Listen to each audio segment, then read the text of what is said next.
अपने जीवन में हर इंसान सफलता हासिल करना चाहता है, लेकिन सफलता बस सोचने मात्र से नहीं मिल जाती है। इसके लिए बहुत कड़ी मेहनत करनी पड़ती है। जीवन में उतार चढ़ाव का सामना करना पड़ता है।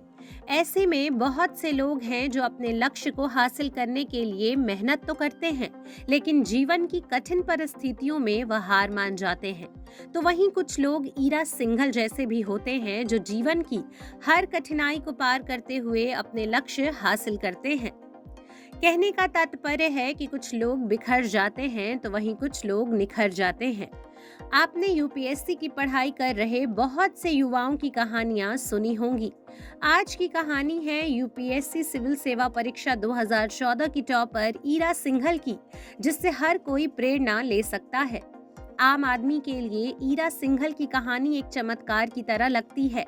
शारीरिक रूप से असक्षम होने के बावजूद ईरा यूपीएससी की सामान्य श्रेणी में टॉप करने वाली देश की पहली प्रतिभागी हैं। ईरा सिंघल को आज एक प्रतिबद्ध, समर्पित और कड़ी मेहनत करने वाले अफसर के रूप में जाना जाता है।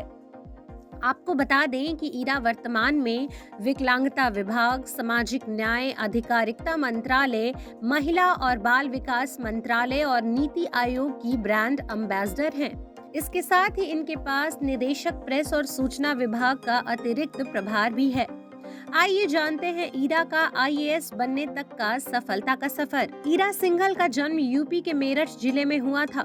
उन्होंने अपने बचपन की शुरुआती दौर यहीं पर गुजारा है, जिसके बाद वह अपने परिवार के साथ दिल्ली शिफ्ट हो गई। ईरा जब 8 साल की थीं और मेरठ में रहती थीं, तब वहां पर होने वाले दंगों के कारण काफी दिनों तक कर्फ्यू लगा रहता था। वह लोगों से सुनती थीं कि डीएम ही कर्फ्यू लगाते हैं। तब उन्हें डीएम की शक्ति और जिम्मेदारियों के बारे में जानकारी मिली और तभी से ईरा ने ठान लिया कि वो भी बड़ी होकर डीएम बनेंगी। ईरा ने दिल्ली के Netaji Subhash institute of technology से ग्रेजुएशन की डिग्री ली। ग्रेजुएशन पूरा करने के बाद उन्होंने फैकल्टी ऑफ मैनेजमेंट स्टडीज से एमबीए की डिग्री हासिल की। उन्होंने एक बड़ी कन्फेक्शनरी फर्म में स्ट्रैटेजी मैनेजर के रूप में कार्य किया, लेकिन ईरा अपनी इस जॉब से खुश नहीं थी। इस जॉब से उन्होंने पैसे जरूर कमाए, पर उनकी इस मेहनत से किसी की जिंदगी में कोई बदलाव नहीं आ रहा था। यही बात सोच सोच कर वह असंतुष्ट रहती थी।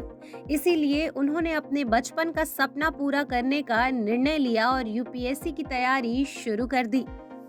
ईरा सिंघल ने साल 2010, 2011 और 2013 में यूपीएससी की परीक्षा दी थी और इन तीनों अटेम्प्ट में उन्हें आईआरएस की पोस्टिंग दी गई। ईरा को 62% लोकोमोटर विकलांगता के कारण पोस्ट ज्वाइन नहीं करने दिया गया, जिसके बाद ईरा ने आयोग के खिलाफ केंद्र प्रशासनिक न्यायाधिकरण कैट में मुकदमा दायर किया। यहाँ भी उन्हें बहुत धैर्य और संघर्ष करना पड़ा।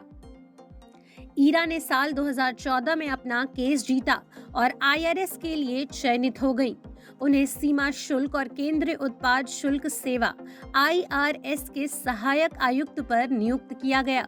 इस बीच उन्होंने अपनी रैंक में सुधार करने का प्रयास जारी रखा। केस का यह फैसला उनके 2014 की मेंस परीक्षा से पहले आया था। ईरा सिंघल ने 2014 में यूपीएससी सिविल सेवा परीक्षा की सामान्य श्रेणी में टॉप कर इतिहास रच दिया। वो पहली ऐसी दिव्यांग थीं जो सामान्य श्रेणी में परीक्षा देकर टॉप की। ईरा रीढ़ की वक्रता से पीड़ित हैं, जिसे स्कोलियोसिस भी कहा जाता है, लेकिन उन्होंने कभी भी अपनी विकलांगता को अपने सपनों के मार्ग में बाधा नहीं बनने दिया। उनकी विकलांगता ने उन्हें उनके लक्ष्यों के लिए काम करने से कभी नहीं रोका। ईरा ने आईएएस अधिकारी बनने के लिए कड़ी मेहनत की। उनका कहना है कि देश की सेवा करने की उनकी इच्छा के कारण यह सब हो पाया है। ईरा सिंघल अपने भविष्य की योजना बताते हुए बताती हैं कि वे महिलाओं, बच्चों और शारीरिक रूप से असक्षम लोगों के कल्याण के लिए काम करना चाहती हैं। तमाम संघर्षों के बाद ईरा सिंघल ने अपने मजबूत इरादों के बल पर सफलता के इस मुकाम को हासिल किया है और यह भी साबित किया है कि अगर कोई इंसान किसी चीज को करने की ठान ले तो दुनिया की कोई भी चीज उसे सफल होने से नहीं रोक सकती है। ईरा की कहानी वाकई प्रेरणात्मक और सराहनीय है। जिस पर आज हर भारतीय को गर्व है। ईरा का मानना है कि आपसे बेहतर आपकी प्रतिभा को कोई और नहीं पहचान सकता। इसीलिए सफल होने के लिए खुद ही रास्ता बनाएं और अपनी मंजिल खुद तय करें। यही सफलता का सक्सेस मंत्र भी है।